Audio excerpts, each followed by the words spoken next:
যে ছেলেটা চায়ের দোকানে এঁঠো কাপ ধুচ্ছে রাস্তার ধারে, তাকে ডাকুন।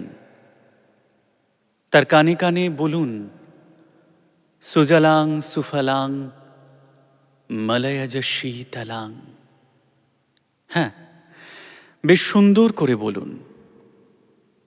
যে মেয়েটা চাকরির নাম করে বনগাঁ কিংবা চাকদা থেকে সকালের ট্রেনে সেজেগুজে শহরে আসছে, শরীর বেচে চাল ডাল নুন কিনতে, তাকে ডাকুন। তার কানে কানে সুরেলা কণ্ঠে বলুন, সার্থক জনম আমার, জন্মেছি এই দেশে।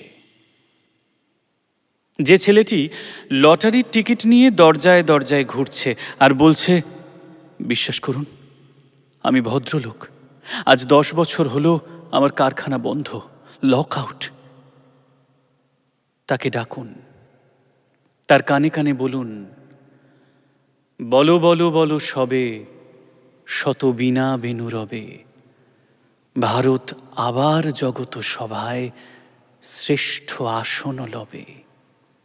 রাতের আকাশ কাঁপিয়ে অঝোর ধারায় বৃষ্টি নামলে যে মা আজও লণ্ঠন হাতে টালির ঘরের দরজায় ঠায় দাঁড়িয়ে থাকেন তার খোকন ফিরে আসবে বলে, যে খোকনকে এমনই এক বর্ষার উন্মত্ত রাতে কালো গাড়ির পুলিশ ডেকে নিয়ে গিয়েছিল, আর বরানগরের রাস্তায় ভোরের ঘুম ভাঙা কুকুর প্রথম দেখেছিল যার গুলিবিদ্ধ রক্তাক্ত লাশ, সেই মাকে ডাকুন।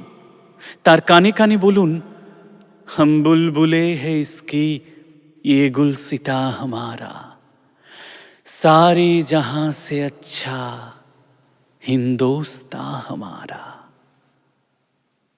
সবাইকে সবকিছু বলা শেষ হলে সুনসান শীতের রাতে পাঁচ মাথার মোড়ে ঘোড়ায় চড়ে বসে সেই মহা বিপ্লবীর পায়ের সামনে ধীরে ধীরে এগিয়ে যান। ফাঁকা রাস্তায় রাতের বাতাসে কান পাতুন, শুনতে পাবেন সেই বিপ্লবী পুরুষের বজ্রকণ্ঠ, আমি তোমাদের কাছে রক্ত চেয়েছিলাম তোমাদের স্বাধীনতা এনে দেব বলে, আমি পারিনি, কিন্তু আমি আমার সমস্ত জীবন উৎসর্গ করেছি। আর তোমরা